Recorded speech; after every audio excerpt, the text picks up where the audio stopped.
The shame of treatment is the next sort of thing that I wanted to pull out from this comment. I think a lot of people go under this idea that they have a shame of admitting that they've got a problem in the first place, right? And for me, the problem of alcohol starts the moment that you start drinking the alcohol. Like any other thing, if you're smoking, the problem starts from day one when you first light up that cigarette. If you're taking heroin, it starts from day one. If you're taking cocaine, it starts from day one. You count everything from that day, right? But alcohol is a different kind of fish. Your problems only start when you stick your hand up and you ask for help.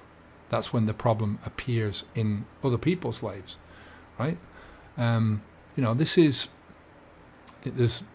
one of those experiences that I've had in life of twisted morals and twisted values, where it's only when you stop taking a drug that you're treated with suspicion when you don't use it. You're treated with that incredulity.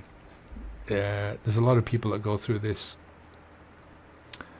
When they stop and they say to somebody, says, well, why did you stop drinking alcohol? Either, they say, oh, poor you, you can't drink anymore, or what do you do if you don't drink? How do you celebrate? How do you do this? How do you do that? And they don't realize, because they're so locked into that behavior. But it's just one of those things. It's the context of the problem that really matters the most here, I think. You've got to look at the problem in context. When you're that kind of shame that you're getting off other people, pushed shame, they're pushing the shame onto you for trying to improve yourself. It says more about the person who is doing the pushing, right? Who is pushing that shame onto you. We live in an alcoholic world, and deflection of that drug use is rampant. It's everywhere. Alcoholism, they're terms which are full of shame. They're full of finger pointing, people pointing the finger and saying, no, there's something wrong with you. If you can't take your drink, there's something wrong with you. There's something wrong internally with you. So it's full of shame, and it's designed to do that. It's designed to induce you to feel guilt about yourself, and it's designed to deflect the real issue, which is alcohol within our society. I mean, we're talking about a problem here that 3.5 million people, 3.5 million people every single year are dying from this legal drug. So between cigarettes and alcohol, that's approximately between 8 and 9 million people every single year. So look at that in terms of what is going on now and what they've done to our world because of what is going on now. And no taking away from one thing and pushing it onto another, right? A death is a death, and an untimely death is an untimely death. But, when you look at things in context, shame is a part of separation. It's trying to separate you from the norm, right? It's a groupthink thing. It's like putting a boundary up. Well, this is the people who are normal, and these are the people that are abnormal. When you step out of this, they're trying to isolate people that are beyond a certain thing, beyond a certain level of behavior, just to excuse the behavior in general, and it's for that. There's a huge fear in that on its own of being isolated, from the group. So once you're isolated from the group, you're now not drinking anymore, and you're totally isolated from the people that you're around, because those people don't want you around anymore. Like I say, that you start to get onto a different level than they are. They know you're not drinking anymore, so they don't want to be around you, because you're going to remember this stuff in the morning, whereas they're not. You're going to be judging them because of what they're still doing. They can see that in themselves. They don't want to see your changes. So you're isolated from that group. You're being isolated because you've stopped drinking alcohol from the perspective of, you're now an alcoholic. So it's easy to see why people will try and find another group to go into. So it's like, what is normality when we speak of normal? As soon as somebody defines themselves as normal, then they define the opposite as abnormal. So when you say that there is normal drinking, then there is abnormal drinking. But what other drug do we do that with? Nothing else. There's no other area where we do this. So, it's easy for other people to see you as somebody who cannot drink alcohol anymore, rather than somebody who won't drink alcohol. Do you get the difference? It's easy to see you as somebody who cannot drink it, who has got a problem with it and can't drink it anymore, rather than somebody who says, fuck this shit, I'm not drinking alcohol anymore because it's affecting my life because of what it's doing to me. It's easy to for other people to see your stopping drinking alcohol as a necessity rather than a choice, right? And it's easy for you to fall into that trap, right? You fall into the trap of, like I said, being isolated from the crowd. You fall into the trap of feeling shame for yourself because of where you were and what's made you stop.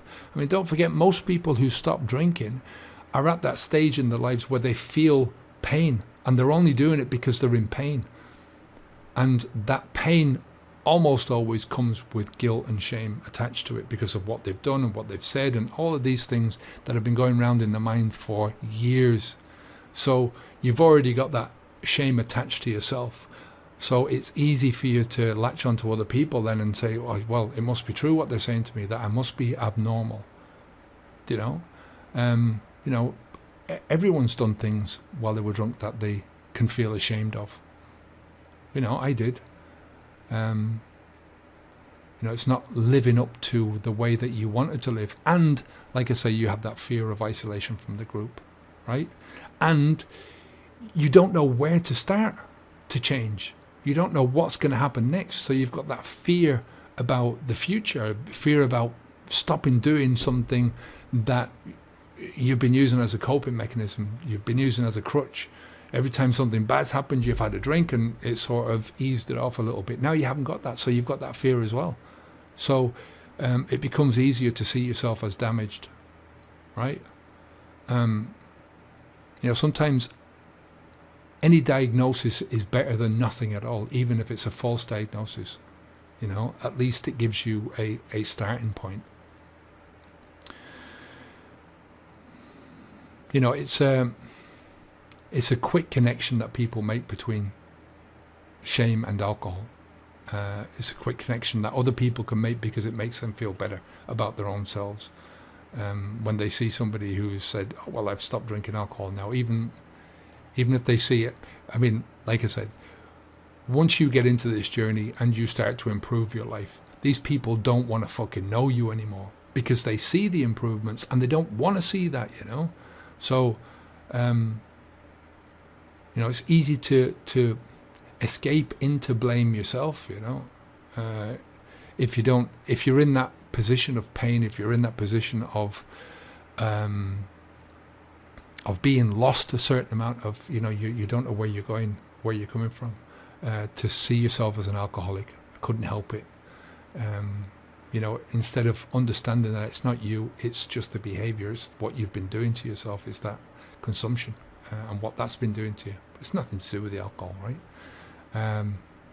It's easy to sort of look for an external solution to an internal problem and to continue doing that even after you've done that. Like I said before, it's when you go to organizations, and I'm not the ideas of taking on that perception of alcoholic and saying that idea is yours for the rest of your life, that is a straitjacket. So you're swapping one straitjacket for another straitjacket. You're swapping one addiction, one mental addiction, for another one. So you have to see the choices that you're making and the consequences that follow those choices in both sides of this. So, there's many things wrong with poisoning your mind. I don't know where to start on that one. So shame in itself can be a great motivation to get you moving. The same as pain. These are great motivations to spur you on and to get you forwards. But they're not going to keep you moving in the right direction. It's stuff that it's short-lived, because the shame comes with the pain. That you can push the shame down, you can push the guilt down, you can push the pain down. Once that pain disappears, then your motivation is gone. So, but again, it's down to you can only face your own problems. The most rewarding part for me of this whole journey is seeing the people that I coach slowly make those changes happen for themselves, right? I mean, I'm just there to sort of point out different things that they might try. Like I said, to Jose, the biggest thing for me is that lift of the cloudiness from my brain. So now I can think straight. And sometimes, when you're talking to different people all the time, when I'm hearing different people's problems and different perspectives, it's sort of easy for me to sort of point out little things that they might not see themselves, and that's all I'm doing. Helping people to sort of realize that their own choices and their capabilities, and to help them to further their own life choices, their own life potential, and get down to that road of the best possible version of themselves. Most difficult part of this for me is sometimes making these videos and not having that face in front of me, not knowing some people haven't got the answers themselves, or they can't hear the answer, they don't grasp it, or they have the ideas behind AA as the answer, that alcoholic and that loss of control as the answer, as the only answer, and that's their solution to things. That sometimes imagine people in my life that need help, or when I'm talking to doing these kind of things, I know quite a few people that, or past clients or something like that, that I'll do that will that helps me along, helps me to do these things, right? Just people that I love, but most of the time it's a mirror. I'm looking at my own life, my own problems. I'm playing with the pieces of my own puzzle. I've been reading a lot of the psychoanalysts lately. Carl Jung especially had this idea for self-analysis, where he said that it's a matter of saying yes to yourself, of taking yourself as the most serious of tasks that you can have, of being conscious of everything that you do, and keeping that constantly in your mind, keeping it before your eyes, and saying that it's a dubious task, it's a hard task, and that it's a task that taxes most people, and it's going to tax you to the utmost. But it's, for me, isn't that what life is all about? Exploration, inner exploration, being the most fruitful part of this journey. The balance between these competing forces, the pain and the pleasure. The pain, it's not going to disappear when you stop drinking alcohol. It's like the failure is not going to disappear, but it becomes part of the process, and you understand that, and it is something that really pulls you forwards. Like, once you understand that failure is part of that process of getting to the success, it makes the journey much more sweeter, and it makes that accepting failure as part of the process. You accept it as part of the process, so it makes it a lot more easier to deal with. And in terms of personal development, you can only understand and conceptualize meaning in yourself, in your own life, in your own problems. You're the only one that really makes the choices in your life. But at the end of the day, you either do something or you do nothing, right? You either move forwards or you move backwards.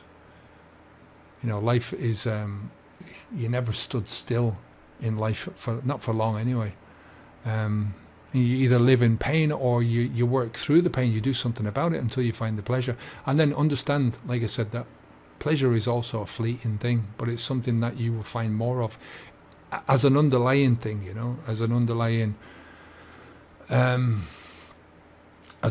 feeling. So you become more content, not only in life, but with yourself as you are, as a person, as an individual.